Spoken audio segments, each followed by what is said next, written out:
ಇವತ್ತು plan cancel ಆಗಿತ್ತು, ಒಂದು ಸ್ವಲ್ಪ ರೆಸ್ಟ್ ಮಾಡಿದ್ವಿ. ಇವಾಗ ಸೀದಾ ವ್ಯಾಗೇಟರ್ ಬೀಚ್ ಕಡೆ ಹೊರಟಿದ್ದೀವಿ. ವ್ಯಾಗೇಟರ್ ಮತ್ತು ಹಿಲ್ ಟಾಪ್ ಅದೆರಡು ತುಂಬ ಚೆನ್ನಾಗಿರೋ ಜಾಗಗಳು. ಯೂಶ್ವಲಾಗಿ ನಾವು ಮುಂಚೆ ಬಂದಾಗೆಲ್ಲ ಇದೊಂದು ಬೇಕ್ರಿಗೆ ಬರ್ತಾಯಿದ್ವಿ. ಈ ಬೇಕ್ರಿಯಲ್ಲಿ ತುಂಬ ಚೆನ್ನಾಗಿರೋದು. ಬೇಕ್ರಿ ಓಪನ್ ಇದೆ, ಇಲ್ಲ ತುಂಬ ಚೆನ್ನಾಗಿದೆ ಅಲ್ಲಿ. ವ್ಯಾಗೇಟರ್ ಹತ್ರ ಕೆಳಗೆ ಹೋಗ್ಬೋದು, ಮೇಲಿಂದ ಹೋದರೆ ಕೆಳಗೆ ನಡ್ಕೊಂಡು ಹೋಗಬೇಕು. ಭಾನುವಾರ ಆಗಿದ್ದರಿಂದ ಸಿಕ್ಕಾಪಟ್ಟೆ ಕ್ರೌಡ್ ಇದೆ. ಇದೊಂದು ಗಾಡಿ ಅಡ್ಡ ನಿಲ್ಸಿಟ್ಟಿಯಾನೆ, ಅದರಿಂದಾಗಿ ಬ್ಲಾಕ್ ಆಗೋಗ್ಬಿಟ್ಟಿದೆ.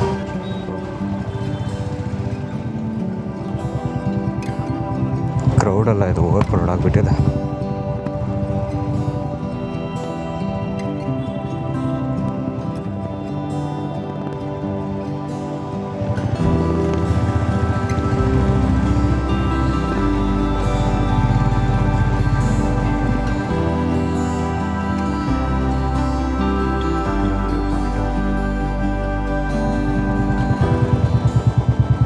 ಜನ ನೋಡಿ ಭಾನುವಾರ ಅನ್ನೋದು ನೆನಪಿಲ್ಲ, ತುಂಬಿ ತುಳ್ಕಾಡ್ತಿದ್ದಾರೆ. ಇದು ವ್ಯಾಗೇಟರು. ಟ್ರೆಕ್ ಮಾಡಿದ್ರೆ ಅಲ್ಲೊಂದು ವ್ಯೂ ಪಾಯಿಂಟ್ ಇದೆ, ಅಲ್ಲೂ ಚೆನ್ನಾಗಿದೆ. ಗುಡ್ಡದ ಮೇಲೆ ಅಲ್ಲಿ ಕಾಣ್ತಿದ್ದಲ್ಲ, ಆ ಸ್ಟ್ರೆಚ್ ಫುಲ್ ಅರಂಬೋಲು, ಮಾರ್ಜಿಮ್ಮು ಅರಂಬೋಲ್ ಅಂತ ಹೇಳ್ಬಿಟ್ಟು ಆ ಕಡೆನೇ ಬಂತದ್ದು. 4-5 ವರ್ಷ ಮುಂಚೆ ಈ ಜಾಗ ಈ ಮಟ್ಟಕ್ಕೆ ಕ್ರೌಡ್ ಆಗ್ತಾ ಇರಲಿಲ್ಲ. ಎಲ್ಲ ಬೀಚ್ಗಳು, ಎಲ್ಲ ಗುಡ್ಡಗಳು ಊರು ಜಾತ್ರೆ ಆಗಿದ್ದಾವೆ.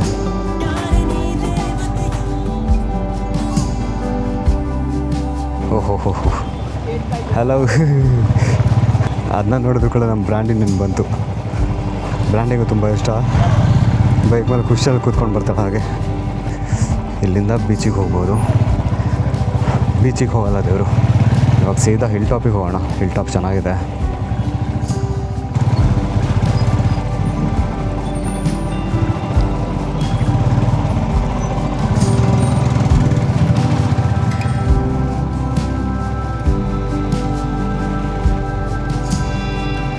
ಹಿಲ್ ಟಾಪು ಇಲ್ಲಿಂದ ಹೋಗೋಣ. ಹಿಲ್ಸ್ ಆಗೋದ ಕಾಣ್ತಿಲ್ಲ. ಈಗ ಸನ್ಸೆಟ್ ಸಿಗತ್ತೆ. ಫಸ್ಟ್ ಇಲ್ಲಿ ಸನ್ಸೆಟ್ ಇಲ್ಲಿ ಮುಗಿಸ್ಕೊಂಡ್ಬಿಟ್ಟು ಸೀದಾ ಬಾಗ ಕಡೆ ಹೋಗೋಣ. ಬಾಗನೂ ಚೆನ್ನಾಗಿರುತ್ತೆ. ಒಂದಂತ ಹೇಳಿದ್ರೆ ಓವರ್ ಕ್ರೌಡ್ ಆಗಿರುತ್ತೆ. ಸಿಕ್ಕಾಪಟ್ಟೆ ಜಾರದ ಗಾಡಿ, ಆದರೆ ಗಾಡಿ ತೊಗೊಂಡೋಗೋಕೆ ಮಜಾ ಬರುತ್ತೆ. ಅದಕ್ಕೆ ಗಾಡಿ ತೊಗೊಂಡೋಗೋದು.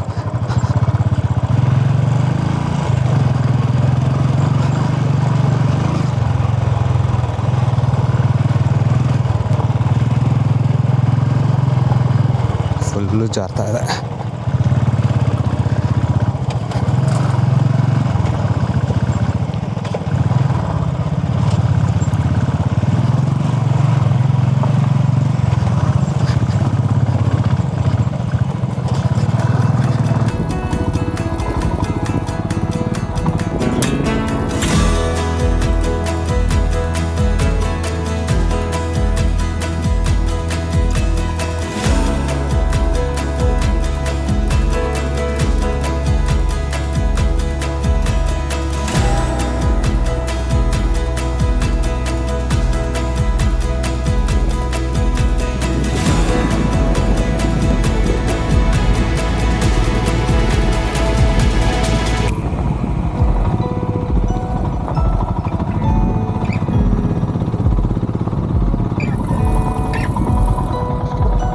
ಸೂರ್ಯ ಮುಳುಗ್ತಾ ಇದೆ. ಇನ್ನೊಂದು ಚೂರು ಬಾಕಿ ಇದೆ. ಒಂಥರ ನೆಮ್ಮದಿದೆ ಗೊತ್ತಾ. ಇಲ್ಲಿ garage cafe Goa, royal Enfield showroom ಇದು. ಹಿಲ್ ಟಾಪಿನ ಸನ್ಸೆಟ್ ಅಂತೂ ಅಲ್ಟಿಮೇಟ್ ಆಗಿತ್ತು. ಕನ್ನಡ ಹಾಡು ಹಾಕಿದ್ದಾರೆ ಅಲ್ಲಿ, ಗೊಂಬೆ ಹೇಳುತ್ತೈತೆ. ಮತ್ತೊಂದು ಇಲ್ಲಿ ಗದಗ ಧಾರವಾಡದವ್ರು ತುಂಬ ಜನ ಇದ್ದಾರೆ. ಲೋಕಲ್ ವೆಂಡರ್ಸ್ ಇರ್ತಾರಲ್ಲ, ಬಟ್ಟೆ ಎಲ್ಲ ಸೇಲ್ ಮಾಡೋರು. ನಾನೆಲ್ಲೋ ಬೇರೆ ಕಡೆಯವ್ರು ಅಂದ್ಕೊಂಡಿದ್ದೆ. ನೋಡಿದ್ರೆ ಅಂಜನಾದಲ್ಲಿರೋರು ಲೈನ್ ಫುಲ್ಲು ಗದಗ ಮತ್ತು ಕೆಲವೊಂದಷ್ಟು ಜನ ಧಾರವಾಡದವರು ಸಿಕ್ಕಿದ್ರು. ಇಲ್ಲಿಂದ ನಡ್ಕೊಂಡು ಹೋಗ್ಬೋದು ಭಾಗಕ್ಕೆ. ಬೇಡ, ಸ್ವಲ್ಪ ಮುಂದೆ ಹೋದರೆ ಆಯಿತು. ಬಟ್ಟೆ ಏನು ರೋಡ್ ಸೈಡಲ್ಲಿ ಸಿಗುತ್ತೆ ಅವೆಲ್ಲ ಆಲ್ಮೋಸ್ಟ್ ಇಲ್ಲಿ ಒಂದ್ಸಲ ಯೂಸಿಗೆ ಅಷ್ಟೇ. ಟಿ ಶರ್ಟ್ ಇರೋದು ಬ್ಲೌಸ್ ಆಗಿಬಿಟ್ಟಿರುತ್ತೆ ಒಂದ್ಸಲ ವಾಶ್ ಮಾಡಿದ್ರು ಕೂಡಲೇ. ಬಜೆಟಲ್ಲಿ ನೀವೇನಾದರೂ ಟ್ರಿಪ್ ಪ್ಲ್ಯಾನ್ ಮಾಡ್ತಾಯಿದ್ರೆ ಗೋವಾ ಬೆಸ್ಟ್ ಪ್ಲೇಸು. ಯಾಕಂತ ಹೇಳಿದ್ರೆ ನಿಮಗೆ ಮೇಯ್ನಾಗಿ ಸ್ಟೇ ತುಂಬ ಚೀಪಲ್ಲಿ ಸಿಕ್ಬಿಡತ್ತೆ. ಒಂದು 5 ದಿನ ಟ್ರಿಪ್ ಅಂತ ಹೇಳಿದ್ರೂ ನಿಮಗೆ ಮ್ಯಾಕ್ಸ್ ಅಂದರೆ ಒಂದು 400 ರೂಪಾಯಿ ಆವ್ರೇಜ್ ಇಟ್ಕೊಳ್ಳಿ. 2,000-2,500 ರೂಪಾಯಲ್ಲಿ ಒಂದು 5 ದಿನದ್ದು ಸ್ಟೇ ಮುಗಿಸ್ಬಿಡ್ಬೋದು. ತುಂಬ ಚೆನ್ನಾಗಿರೋ ಹಾಸ್ಟೆಲ್ಸ್ಗಳು ಸಿಗುತ್ತೆ ಈ ಬಜೆಟಲ್ಲಿ. ಸೀಸನಲ್ಲಿ ಒಂದು 200 ರೂಪಾಯಿ ಜಾಸ್ತಿ ಆಗಿಬಿಡತ್ತೆ. ಕೆಳಗೆ ತನಕ ಹೋಗಿ ಒಂದು ರೌಂಡ್ ಹೊಡ್ಕೊಂಡು ಬರೋಣ. ಇಲ್ಲೇನು ಇಲ್ಲಿಗೆ ಎಂಡ್ ಆಗತ್ತೆ. ಇಲ್ಲೇ ಪಾರ್ಕ್ ಮಾಡಬೇಕಾ? ಆ ಕಡೆ ಹೋಗ್ಬಿಡೋಣ.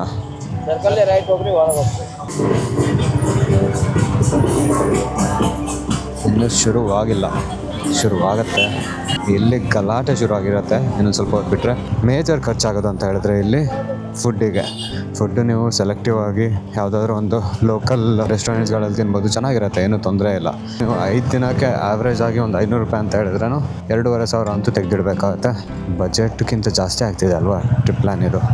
ನೀವೇನಾದರೂ ಜೀವನದಲ್ಲಿ ಕನ್ಫ್ಯೂಷನ್ ಆಗಿದ್ರೆ ಭಾಗಕ್ಕೆ ಬರಬೇಕು. ಕನ್ಫ್ಯೂಷನ್ ಎಲ್ಲ ದೂರ ಆಗುತ್ತೆ. ಯಾಕಂತ ಹೇಳಿದ್ರೆ ಇಲ್ಲಿ ಯಾವ್ದು ಹಾಡು ಹಾಕಿದ್ದಾರೆ ಅಂತ ಹೇಳ್ಬಿಟ್ಟೆ ಯೋಚನೆ ಮಾಡೋದೆಲ್ಲ ಇರ್ತೀವಿ. ಇಲ್ಲಿ ಇಷ್ಟಿದೆ ಶಾರ್ಟ್ಸ್ಗಳು.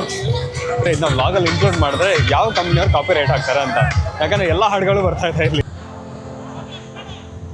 ಇಂಥದ್ದು 4 ಲೈಟಿಂಗ್ ಮಾಡಿ ನಮ್ಮ ಹಂಗ ಮಾಡಿ ಇಟ್ಟಿರ್ತಾರೆ ಇಲ್ಲಿ. ಹೇಗೂ ಭಾಗಕ್ಕೆ ಹೋಗಿದ್ವಿ ಲೋಕಲ್ ಶಾಕ್ಸಲ್ಲೇ, ಊಟನೂ ಮಾಡೋಣ ಅಂತ ಹೇಳ್ಬಿಟ್ಟು ಹೋದ್ವಿ. ಅನ್ನೆಸರಿಯಾಗಿ ದುಡ್ಡು ಸ್ಪೆಂಡ್ ಮಾಡಬೇಕಾದ್ರೆ ಡೆಫಿನೆಟಾಗಿ ಹೋಗಿ, ಇಲ್ಲ ಅಂತ ಹೇಳಿದ್ರೆ ದಯಮಾಡಿ ಹೋಗಬೇಡಿ. ಲೋಕಲ್ ಶಾಕ್ಸಲ್ಲಿ ಒಂದು ತಲೆನೋವು ಬಂದುಬಿಟ್ಟು ಅಲ್ಲಿ ಬೀಚ್ ಸೈಡ್ ಇರೋ ಹೋಟೆಲ್ಸ್ಗಳು ಶಾಕ್ಸ್ಗಳಲ್ಲಿ ಮ್ಯೂಸಿಕ್ನ ಎಂಜಾಯ್ ಮಾಡೋಕ್ಕಾಗಲ್ಲ. ಸಿಕ್ಕಾಪಟ್ಟೆ ಆ ಲೌಡ್ ಮ್ಯೂಸಿಕ್ಕು ಮತ್ತು ಮಿಕ್ಸ್ ಆಗಿ ಬರ್ತಾ ಇರತ್ತೆ ಅಕ್ಕಪಕ್ಕ ಎಲ್ಲ ಕಡೆ. ಎಲ್ಲೂ ನಿಮ್ಗೆ ಖುಷಿ ಕೊಡೋಲ್ಲ. ಜೊತೆಗೆ ಸಿಕ್ಕಾಪಟ್ಟೆ ಎಕ್ಸ್ಪೆನ್ಸಿವ್ ಫುಡ್ಡು.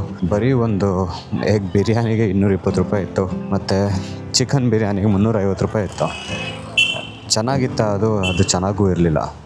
ಹಾಂ, ಇಲ್ಲೇ ಮನೆಗೇನೋ ತೊಗೊಳ್ಬೇಕಂತೆ. ದುಡ್ಡು ಉಳಿಸ್ಬೇಕಾದ್ರೆ ಬಜೆಟ್ ಟ್ರಿಪ್ಪಲ್ಲಿದ್ದರೆ ಡೆಫಿನೆಟಾಗಿ ಇದೆಲ್ಲ ಟ್ರೈ ಮಾಡೋಕ್ಕೆ ಹೋಗಬೇಡಿ. ಸುಮ್ಮನೆ ದುಡ್ಡು ವೇಸ್ಟ್ ಅಷ್ಟೇ. ವಾರದ ಗಿಡ ಬಂದ್ವಾ, ನಾವು ಹೋಗಬೇಕಾಗಿರೋದು ಇಲ್ಲಿ. ಕಲ್ಲಲ್ಲ, ಕ್ಯಾಂಡೀಸ್ಗಳಲ್ಲಿ. ಇವಾಗ ಇಂಥದ್ದು ಇಷ್ಟ ಆಗುತ್ತೆ. ಕೋಕೋನಟ್ ಕ್ಯಾಶ್ಯೂಸ್ ಬೇಡ, ಟ್ರೈ ಮಾಡಲ್ಲ ಈಗ. ನಾವು ಚಿಕ್ಕಕ್ಕೆ ಇರ್ಬೇಕಾದ್ರೆ 1 ರೂಪಾಯಿಗೆಲ್ಲ ತಿಂತಿದ್ವಲ್ಲ, ಅಲ್ಲೇನೂ ತೊಗೊಂಡಿಲ್ಲ. ಏನೂ ತೊಗೊಳಕ್ಕೂ ಮನಸ್ಸಿಲ್ಲ. ಸ್ವಲ್ಪ ತಲೆನೂ ಸ್ಟಾರ್ಟ್ ಆಗಿಬಿಡ್ತದೆ. ಗೋವಾ ಬಜೆಟು ಆ್ಯಾವ್ರೇಜ್ ಆಗಿ ಸ್ಟೇಗೆ ನೀವೊಂದು 600 ರೂಪಾಯಿ ಇಟ್ಕೊಳ್ಳಿ. ನಂಬರ್ ಆಫ್ ಡೇಸ್ ನೀವು ಕ್ಯಾಲ್ಕುಲೇಟ್ ಮಾಡ್ಕೊಳ್ಳಿ. ರೆಂಟಲ್ ಬೈಕ್ ತೊಗೊಂಡು ಒಂದು 350 ರೂಪಾಯಿ ಆ್ಯಾವ್ರೇಜ್ ಆಗಿ. ನಿಮ್ಮ ಊರಿಂದ ಬಸ್ ಫೇರ್ ಎಷ್ಟು ಇರುತ್ತೆ ಅಂತ ಕ್ಯಾಲ್ಕುಲೇಟ್ ಮಾಡ್ಕೊಳ್ಳಿ. ನಾನೊಂದು 5 ದಿನದ್ದು ರಫ್ ಕ್ಯಾಲ್ಕುಲೇಷನ್ ಅಂತ ಹೇಳಬೇಕಂದ್ರೆ 3,000 ರೂಪಾಯಿ ಸ್ಟೇ, 1,000 ರೂಪಾಯಿ ಪೆಟ್ರೋಲು, ಮತ್ತೊಂದು ಊಟದ್ದು ಮೇಜರ್ ಖರ್ಚಾಗದೆ ಊಟದ್ದು ನಿಮಗೆ ಆ್ಯಾವ್ರೇಜ್ ಆಗಿ ಒಂದು 500 ರೂಪಾಯಿ ಖರ್ಚಾಗುತ್ತೆ. ತುಂಬ ಚಿಕ್ಕ ಹೋಟೆಲಿಗೆಲ್ಲ ಹೋಗ್ತೀನಿ ಅಂತ ಹೇಳಿದ್ರೆ ಒಂದು 300 ರೂಪಾಯಿ ಅಂತೂ ಬೇಕೇ ಬೇಕು. 5 ದಿನಕ್ಕಂದರೆ 1,500 ರೂಪಾಯಿ, 2,000 ರೂಪಾಯಿ ಹಿಡೀರಿ ಅದು. ಹಾಂ, ಎಂತ ಬಿಟ್ಟು ಬಂದರೆ? ಹಾಂ, ಅಲ್ಲಿ ಮುಂದೆ ಒಂದು ಬ್ರಿಡ್ಜ್ ಇದೆ, ಅಲ್ಲಿರ್ತೀನಿ. 6,000 ರೂಪಾಯಿ ಆಯಿತು. ಮತ್ತೊಂದು ಟ್ರಾವೆಲ್, ನೀವು ಪೆಟ್ರೋಲ್ ಕಾಸ್ಟ್. ನನ್ನ ಗಾಡಿ ಲೆಕ್ಕ ಹಿಡಿತೀನಿ. ಒಂದು 2,000 ರೂಪಾಯಿ ಪೆಟ್ರೋಲ್ ಹಿಡಿದ್ರೆ 4,000 ರೂಪಾಯಿ ಪೆಟ್ರೋಲಿಗೆ ಆಯಿತು. 10,000 ರೂಪಾಯಲ್ಲಿ ಒಂದು 5 ದಿನ ಕಂಫರ್ಟೇಬಲ್ ಆಗಿ ಇದ್ದು ಹೋಗ್ಬೋದು. ನಿಮಗೇನು ಬೇರೆ ಚಟಗಳಿಲ್ಲ, ಬರೀ ಗೋವಾನ ಚೆನ್ನಾಗಿ ಎಕ್ಸ್ಪ್ಲೋರ್ ಮಾಡಿಬಿಟ್ಟು ಹೋಗ್ತೀನಿ ಅಂತ ಹೇಳಿದ್ರೆ 10,000 ರೂಪಾಯಿ ಸಾಕು. ಇನ್ನೂ ಉಳಿಸ್ಬೋದು. ಮತ್ತೊಂದು ಅಂತ ಹೇಳಿದ್ರೆ ನಂಗೆ ಬೆಸ್ಟ್ ಸೀಸನ್ ಅನ್ಸೋದು ಗೋವಾಗೆ ಬರೋದು ಮಾನ್ಸೂನಲ್ಲಿ. ಅದೇ ನೀವು ಸಮ್ಮರಲ್ಲಿ ಬಂದರೆ ಬೆಳಗ್ಗೆ ಬೇಗ ಎದ್ದು 9 ರಿಂದ 9:30 ತನಕ ಎಕ್ಸ್ಪ್ಲೋರ್ ಮಾಡ್ಬೋದು. ಅದಾದ್ರ ಮೇಲೆ ಪಕ್ಕಾ ರೂಮಲ್ಲಿ ಹೋಗಿ ಎಸಿಯಲ್ಲಿ ಕೂರಬೇಕಾಗತ್ತೆ. ಒಂದು 4-4:15 ಮೇಲೆ ಮತ್ತೆ ಹೊರಗೆ ಬರಬೇಕಾಗತ್ತೆ. ಆಲ್ಮೋಸ್ಟ್ ಹಾಸ್ಟೆಲ್ಗಳಲ್ಲೆಲ್ಲ AC ಸಿಕ್ಕೇ ಸಿಗುತ್ತೆ. ಹಾಗಾಗಿ ನಿಮ್ಗೆ ಹೊರಗೆ ಹೋಗಿ ಮನಸ್ಸಾಗ್ತಾ ಇರಲ್ಲ, ಅಲ್ಲಿ ಲೇಸಿನೆಸ್ ಸ್ಟಾರ್ಟ್ ಆಗಿಬಿಟ್ಟಿರುತ್ತೆ. ಮಾನ್ಸೂನಲ್ಲಿ ಬನ್ನಿ ಬರೋದಾದರೆ. ಇನ್ ಕೇಸ್ ನೀವು ಬೈಕಲ್ಲಿ ಬರೋಲ್ಲ, ಬಸ್ಸಲ್ಲಿ ಬರ್ತೀವಿ ಅಂತ ಹೇಳಿದ್ರೂ ಕಾಸ್ಟ್ ಆಲ್ಮೋಸ್ಟ್ ಅಷ್ಟೇ ಆಗುತ್ತೆ. ಟ್ರೈ ಮಾಡಿ, ಎಕ್ಸ್ಪ್ಲೋರ್ ಮಾಡೋಕ್ಕೆ ಟ್ರೈ ಮಾಡಿ. ಎಣ್ಣೆ ಹೊಡೆಯೋ ಉದ್ದೇಶ ಇಟ್ಕೊಂಡು ಇಲ್ಲಿಗೆ ಬರಬೇಡಿ. ಆ್ಯಕ್ಚುಲಾಗಿ ಗೋವಾ ತುಂಬ ಚೆನ್ನಾಗಿದೆ. ನನ್ನ ಫೇವ್ರೇಟು ಸೌತ್ ಗೋವಾ. ನಾರ್ತ್ ಗೋವಾನೂ ಇಷ್ಟ ಆಗುತ್ತೆ, ಆದರೆ ಓವರ್ ಪ್ರೌಡ್ ಅನ್ಸೋಕ್ಕೆ ಸ್ಟಾರ್ಟ್ ಆಗಿದೆ ಇವಾಗ.